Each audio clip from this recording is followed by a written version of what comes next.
En ce moment, je suis à Dubaï pour courir un semi-marathon et je pense que c'est l'endroit idéal pour vous parler de ce que c'est que le vrai quotidien d'un freelance. Alors la vérité, c'est que c'est pas aussi sexy que ce qu'on vous vend en général et ça ressemble pas forcément du coup à ça. C'est pour ça que je vous fais de la vidéo ici d'ailleurs. Donc je vais vous raconter dans cette vidéo en toute transparence à quoi ressemblait mon quotidien quand je me suis lancé, à quoi il ressemble maintenant.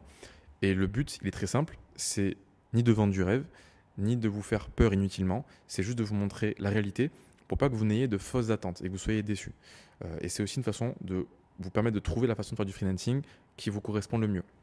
Donc pour ceux qui me découvrent avec cette vidéo, moi j'ai commencé par de la régie, j'ai des grands comptes, donc du freelancing on va faire plutôt en mode full time, avec des missions qui vont être payées au temps passé. Et du coup j'ai fait ça pendant quelques temps pour faire du cash et me sécuriser. Et ensuite j'ai commencé à me diversifier en créant ma propre offre que j'ai commencé à vendre sur mon temps libre et ensuite que j'ai pu vendre en mode full time. Donc ça on va en reparler après et vous allez voir que c'est très différent les quotidiens que j'ai eu avec les deux façons de travailler en freelance. Le but, c'est qu'à la fin, vous ayez un petit test que je vais vous partager pour savoir quelle est la façon de faire qui colle le mieux à votre situation. Et aussi de vous montrer un peu plus mon parcours pour ceux qui se posaient la question de qu'est-ce que j'ai pu faire en freelance. Donc là, vous aurez plus d'informations par rapport à ça. Donc pour commencer, déjà, la régie. Alors la régie, alors, pour ceux qui ne savent pas ce que c'est la régie, c'est très simple. C'est le sujet des vidéos que je fais sur la chaîne en général. C'est le fait d'aller voir des grands comptes, souvent via une ESN qui va jouer un peu le rôle d'intermédiaire, pour aller choper une mission souvent long terme, donc 6 mois minimum, souvent plus du 1 an minimum, où vous allez être staffé full time, donc vous allez bosser tous les jours, avec un TJM, donc un taux journalier, que vous allez facturer à la fin du mois par rapport au nombre de jours que vous avez travaillé dans le mois. Et en termes de contexte de métier, ça va très souvent être du coup des grands comptes, comme je l'ai dit, donc un contexte assez corporate, assez classique, où vous allez souvent intégrer une équipe existante, un peu en mode renfort, ou alors intégrer une équipe qui vient d'être créée pour un nouveau projet. Ça veut dire beaucoup de choses. Ça veut dire déjà, premièrement, vous allez avoir beaucoup de cash qui va rentrer et pas mal de stabilité. Parce que vous allez être payé au temps passé et les missions sont souvent long terme et staffées full time.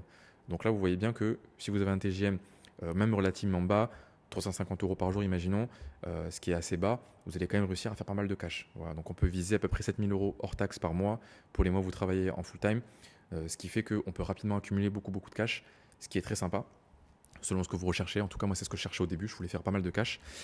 Et ça implique déjà ça, premièrement. Deuxième chose que ça implique, c'est comme un travail de salarié, quoi. C'est ce que beaucoup de gens vont appeler un peu de façon mesquine le salariat déguisé. C'est pas totalement faux, parce qu'effectivement, vous allez travailler comme un salarié. Mais en fait, c'est pas forcément un problème, ça dépend de ce que vous recherchez. Si vous voulez faire du cash à mort, il n'y a pas de problème. Mais du coup, il faut être conscient que c'est effectivement un travail un peu de salarié. Vous n'allez pas avoir de passe-droit particulier, vous n'allez pas avoir d'horaire particulier, de liberté particulière. Vous allez vraiment être comme n'importe quel externe, comme n'importe quel prestataire externe de l'entreprise. Et souvent, ça veut dire vous allez arriver aux horaires de bureau. Moi, en gros, mon quotidien, c'était quoi? J'arrive au travail le matin vers 9h, 9h30, ça dépendait des jours. Ce qui est bien, c'est que dans la tech, en général, c'est assez flexible par rapport à ça. Et puis, les gens ne sont pas forcément des lève tôt. Du coup, voilà, j'arrive au travail, 9h, 9h30. Je repars le soir à 5h, 6h. Pas de particularité par rapport aux horaires, donc horaire de bureau classique, la petite pause déj à midi et tout, voilà, le grand classique. Ceux qui sont CDI, c'est vraiment comme ça en général. Donc vous voyez un peu l'idée. Et du coup, ça peut être un peu déroutant, un peu décevant pour ceux qui s'imaginaient que le freelancing, c'était la vie de rêve à Dubaï comme ça, penthouse comme ça, avec une vue sur la mer. C'est pas vraiment le cas. C'est pas vraiment le cas. Par contre, point important, par rapport au remote. Moi, j'aime beaucoup le remote. Et du coup, dans mes missions, donc j'ai bossé, pour ceux qui ne savent pas, du coup, dans le bancaire, dans le spatial, domaines qui sont assez vieillots et qui ont des contraintes de sécurité assez fortes. Mais j'ai toujours réussi à avoir le full remote. Alors, je ne l'ai pas eu au début des missions. Je l'ai eu d'abord en hybride et après en mode full remote. Mais du coup, j'ai rapidement réussi à avoir de la liberté quand même par rapport à ça. Donc, j'aurais pu, si je voulais, bosser à Dubaï, même si c'est pas, on va dire, la situation, on va dire, classique pour tout le monde, mais c'est possible. Donc, ça, c'est pour vous expliquer un peu le quotidien en régie. Donc, en gros, pour récapituler, horaire de bureau classique, pas de responsabilité particulière. Par contre, du coup, il y a un avantage par rapport à ça. Pour tous ceux qui ont peur d'être freelance parce qu'ils pensent qu'ils vont avoir plus de responsabilités, qu'on va plus en attendre d'eux, ça, c'est pas vrai. Vous allez avoir autant de responsabilités, autant d'attentes qu'un salarié. Donc, par rapport à ça, il n'y a pas de pression à avoir. Votre travail, si vous le faites déjà bien en salarié, c'est pareil en freelance. Donc, ça, c'est cool. Au moins, il n'y a pas de barrière à l'entrée technique supplémentaire.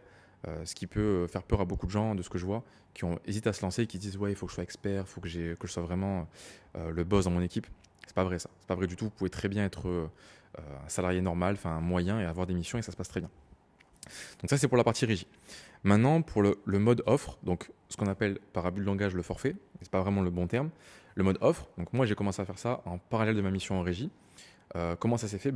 À force de bosser en régie, enfin à force de bosser tout court dans ce domaine de la data, j'ai commencé à mieux comprendre ce que mon marché recherchait, quels étaient les besoins, quelle était ma valeur ajoutée, et j'ai pu construire une sorte de, on va dire, une première ébauche d'offres qui était tournée sur tout ce que je faisais déjà en régie. Donc en gros, pour résumer, pour ceux que ça intéresse, c'était une offre qui était plutôt orientée full stack data, plutôt pour des petites entreprises qui n'ont pas forcément tous ces process data pour s'organiser. Et moi, j'allais arriver et leur expliquer, donc vous avez telle source de données, on va extraire tout ça, transformer ça, nettoyer tout ça et faire un beau dashboard pour que vous puissiez prendre des décisions. Et quand c'était pertinent, je rajoutais aussi une petite surcouche d'IA générative parce que c'est un truc qui plaisait beaucoup aux gens. Et puis vu que c'est aussi mon domaine, c'était un truc que je pouvais faire sans trop que ça me prenne de charge de travail et qui apportait beaucoup de valeur perçue. Donc ça, en gros, pour vous faire une idée, j'ai fait des trucs qui avaient vraiment rien à voir entre eux, hein. J'ai pu bosser pour des serveurs Minecraft pour faire de la modération de serveurs Minecraft sur du Discord, chatbot de support client, dashboard d'analyse de données YouTube. Donc vraiment des sujets qui n'avaient pas forcément de lien entre eux d'un point de vue métier, mais qui étaient toujours orientés, on va dire, petite entreprise, qui était un peu en croissance. Et comme j'avais ma propre offre, du coup, j'avais une liberté que je n'avais pas avant, qui était de choisir vraiment ce que je voulais, ce que je faisais comme travail, choisir avec qui je travaillais comme client. Et ça, en régie, on n'a pas forcément. En régie, on a notre chef de projet ou quoi qui va nous dire, ben voilà, tu fais ça. Donc, ok, il n'y a pas cette liberté-là. Là, je faisais ce que je voulais, que je travaillais avec n'importe quel outil que je voulais, etc.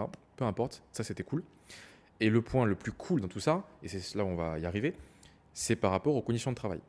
Comme vous créez votre propre offre, comme j'avais créé mon offre et que je contrôlais du coup le processus de vente associé, je pouvais facilement imposer mes conditions. Et mes conditions, c'est quoi? C'est pouvoir bosser à distance depuis Dubaï si j'ai envie, pouvoir bosser avec un décalage horaire de 6 heures si j'ai envie, sans que ça pose de problème pour le client, que ce soit en termes de tarification ou en termes de négociation pour la vente. Donc, cette approche-là, elle me parlait beaucoup parce que une fois que j'ai pu faire mon cash et me sécuriser avec la régie, je me suis dit, ok, moi j'aimerais bien pouvoir maintenant gagner en liberté, avoir quand même beaucoup de cash, mais gagner en liberté. Qu'est-ce que je pourrais faire? Donc, je teste mon offre d'abord en parallèle de ma mission en régie pour me sécuriser par rapport au cash. Et une fois que je vois que ça prend, je me lance en full time. Sachant que pour la petite histoire, j'ai cette offre-là en forfait, mais j'ai aussi l'accompagnement que je fais pour aider les freelances à se lancer. Donc, il y a aussi ça qui rentre en jeu dans l'équation, ce qui fait que ça me sécurisait aussi par rapport à ça pour mes revenus.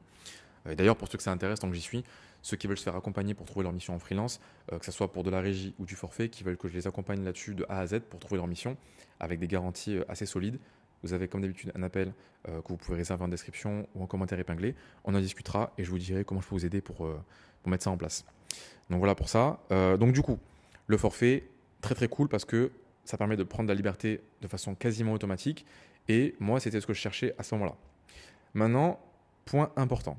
En fonction de ce que vous cherchez, attention à ne pas vouloir recopier des gens sans comprendre. Si vous voyez là la vidéo, vous dites ah putain, Mika il est à Dubaï là, trop stylé, il a une vue sur la mer, un beau canapé stylé avec, avec les mêmes coussins qu'il a chez lui en plus, ça c'est fou. Vous avez les mêmes coussins que chez moi. Comme quoi Ikea c'est vraiment worldwide. Si vous voulez avoir une vie de liberté de base, oui c'est pertinent de me recopier, de vouloir faire un truc comme ça. Si par contre vous êtes plutôt du style père de famille, avec des emprunts sur le dos, avec une famille auquel vous devez subvenir, où il faut de l'argent, etc. Là, je dirais peut-être attention, réfléchissez bien, peut-être que vous devriez commencer par de la régie pour faire du cash et vous sécuriser. En fait, il n'y a pas de recette magique. Le freelancing, c'est vraiment par rapport à ce que vous recherchez. Comme je vous ai dit, moi au début, je voulais juste faire du cash, je voulais me sécuriser, je voulais faire beaucoup de réserves pour justement plus tard pouvoir faire des projets plus ambitieux, plus risqués, entre guillemets, et aussi pouvoir investir si j'ai besoin d'investir. Parce que j'avais vraiment zéro cash avant de me lancer. Donc, si vous êtes plutôt dans une optique de sécurité, de stabilité, de commencer gentiment et de ne pas se mettre trop dans la merde directement, et que vous pouvez le faire, on verra aussi qui ne peut pas le faire, pardon. Commencez par de la régie. Commencez par de la régie comme moi, faites des missions grand compte, sécurisez-vous, bossez un an et demi, 2 ans, faites du cash et réfléchissez pendant ce temps à votre potentiel offre pour faire un mode offre après. Par contre, si vous êtes du type à vouloir absolument le remote, j'ai beaucoup de gens comme ça en appel, des gens qui sont plutôt, des gens qui sont peut-être à l'étranger, qui sont en Asie ou peu importe, qui sont déjà expatriés et qui du coup ont le full remote comme contrainte absolue. Dans ce cas-là, l'approche offre, c'est pas qu'elle est pertinente, c'est qu'il n'y a pas le choix en fait. Vous n'avez pas le choix. Si vous voulez trouver des missions en remote et en être sûr à 100%, il faut que vous ayez votre propre offre. Parce qu'aujourd'hui, vous le savez sûrement, le monde du travail classique, en tout cas en France, même dans le monde anglo-saxon, trouver du remote, c'est pas aussi simple qu'avant. C'est même beaucoup plus dur qu'avant. C'est pas impossible. D'ailleurs, j'ai fait une vidéo juste avant celle-là que vous pouvez aller voir où j'en parle, comment avoir du remote. Mais avoir du full remote, c'est pas aussi simple.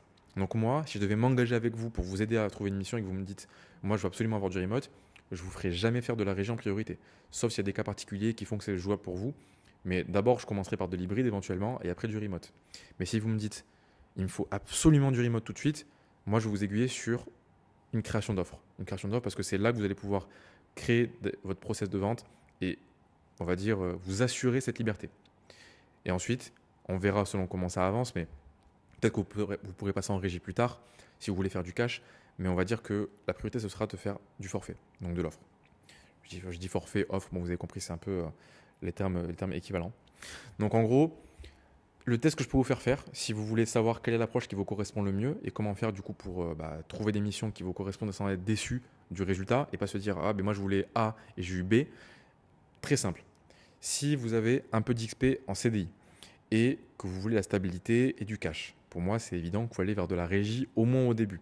Donc vous commencez par de la régie, vous vous sécurisez en termes de cash, donc vous faites attention à vos dépenses, vous n'allez pas non plus commencer à dépenser 5 000 euros par mois, ce qui peut arriver, donc moi je vous déconseille ça. Sécurisez-vous d'un point de vue du cash et éventuellement, c'est pas fait pour tout le monde d'ailleurs, il y en a qui peuvent faire de la régie toute leur vie, c'est très très bien aussi. Éventuellement, si vous voulez à terme avoir encore plus de liberté, donc financière mais rajouter du coup géographique et temporel, commencez à réfléchir à créer votre offre grâce à votre expérience que vous aurez acquise en mission, en régie, même potentiellement avant en CDI. Et commencez d'abord en temps partiel par faire des missions en mode offre, en allant les vendre sur votre temps libre le soir et les week-ends, et passer en full time après si vraiment ça marche bien. Autre cas de figure, si vous n'avez pas du tout d'expérience et que vous voulez du cash, donc en gros peut-être ceux qui sont alternants, très juniors, étudiants, moi je vous conseillerais de commencer par du CDI pour prendre de l'expérience. Alors c'est une option qui peut vous dire mais pourquoi il me parle de CDI? Là on est sur une chaîne freelancing, il nous parle de CDI. Le CDI les gars c'est une très très bonne approche pour faire de l'expérience. Hein. Donc commencez par du CDI et passez en régie ensuite. Parce que le problème que vous allez avoir c'est que malheureusement vous pouvez être aussi bon techniquement que vous voulez. En régie, il y a des process de recrutement qui sont assez on va dire, cartésiens, assez stricts. Et malheureusement, si vous n'avez pas ces critères-là qui sont un peu arbitraires, certes, de voilà, il faut tel diplôme, il faut tant d'expérience dans tel secteur, mais vous n'allez pas avoir de mission. C'est simple. Voilà. Donc moi, je vous le dis très bien. Si vous êtes très jeune et que là, vous voulez faire de la régie et que vous prenez un appel avec moi, je vous dirai, premier message, WhatsApp, je vous dirai, les gars, c'est mort. La régie, c'est mort, oublie. Toi, c'est soit forfait, soit CDI.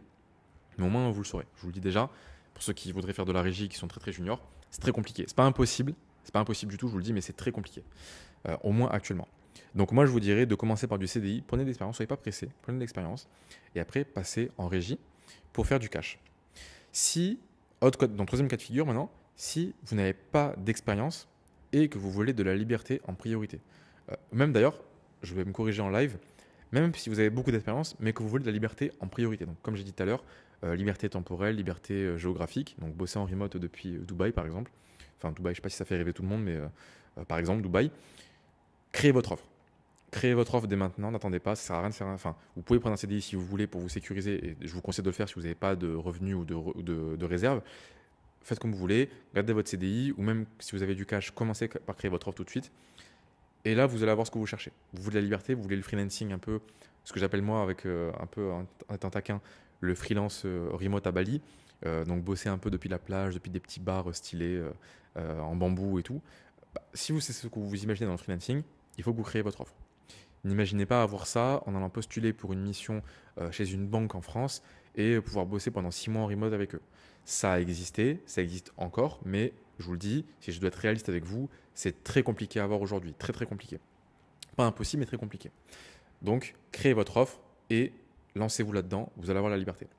Donc en gros, voilà, pour la petite vidéo, elle est assez courte, mais c'est vraiment pour faire comprendre que le freelancing, c'est pas une façon de faire. C'est pas le gars que vous allez voir qui est toujours en remote dans sa chambre avec son setup de fou ou qui est dans un endroit de rêve en vacances ou quoi. Ça existe, mais c'est pas la seule approche qui existe. Vous avez aussi l'approche qui est entre guillemets un peu chiante, du style la régie. Donc on va appeler salariat déguisé. Vous allez être un peu comme un salarié. Et c'est pas un problème. Enfin, beaucoup de gens vont un peu faire les malins à dire ouais, t'es qu'un salarié déguisé, t'es une merde, t'es pas un vrai freelance. Regarde, moi je suis entrepreneur de fou, je suis un freelance à Bali ou à Dubaï. Ça, on s'en fout. Ne pensez pas à ça. Je sais que ça peut vraiment vous guider dans une voie ou une autre parce que ça paraît pas cool. J'en sais rien, mais on s'en bat les couilles, faites ce qui vous plaît, faites ce qui correspond à ce que vous cherchez. Si vous voulez de l'argent et que vous voulez la stabilité et vous pouvez, avec votre expérience, avoir ces missions-là, faites de la régie. Faites de la régie. Vous vous en foutez qu'on vous dise que vous n'êtes pas un vrai freelance, que vous êtes un salarié déguisé, on s'en fout. Moi, je suis là pour faire de l'argent, je fais du freelancing en salarié déguisé avec grand plaisir. Avec grand plaisir, je viens au bureau, on fait un baby-foot et on va à la pause déj. Aucun problème, aucun problème. À la fin, je prends mes 7-8 000 euros, il n'y a pas de souci. Par contre, si ce que vous voulez vraiment sincèrement au fond de vous, c'est pas de l'argent, absolument, c'est bien, mais on va dire que c'est secondaire, mais que vous voulez surtout de la liberté, de travailler de toujours depuis chez vous en remote ou depuis un endroit à l'étranger, peu importe. Dans ce cas-là, c'est l'inverse. Ne croyez pas que ce que je vous explique là et ce que je parle dans mes vidéos en général, donc qui est de la régie, est la seule façon de faire et que c'est la meilleure approche. C'est une approche, mais si vous voulez avoir de la liberté, il y a plein de façons de faire. Faites du forfait, faites de la création d'offres et vous allez beaucoup plus facilement avoir accès à ce mode de vie, à ce lifestyle qu'on peut aussi faire miroiter aux jeunes et aux freelances, qui pour moi c'est un peu vendre du rêve quoi, quand on précise pas tous ces éléments que je vous ai précisés, mais c'est réel, c'est possible. C'est possible, par contre ça n'a rien à voir. L'approche elle est vraiment très différente. Entre créer son offre et faire de la régie, c'est deux mondes à part. C'est pour ça que je fais attention à bien dissocier les deux. J'ai vu personne en faire cette distinction. Moi, quand je me suis lancé, il n'y avait aucune distinction entre régie et forfait, hein. On pouvait croire avoir ce qu'on voit là, dans les vidéos avec les gens qui sont en remote à Bali, alors qu'en fait, on peut avoir que des missions en régie et inversement. Donc, cette vidéo, elle est aussi là pour vous faire comprendre que le freelancing, c'est pas une façon de faire, c'est plusieurs façons de faire, et que ces façons de faire n'ont potentiellement rien à voir entre elles. En termes de process de vente, si vous me demandez comment trouver un client freelance, mais je vais te demander, c'est-à-dire trouver un client en régie, trouver un client en forfait, grand compte, petite entreprise, tu as une offre, tu passes par un intermédiaire. C'est pas aussi simple que ça. Si c'était simple, ce serait cool. Moi, ça m'arrangerait. Les vidéos seraient beaucoup plus simples. Il y aurait beaucoup moins de flou. Ce serait aussi plus simple pour moi d'accompagner les gens parce qu'il y aurait une approche.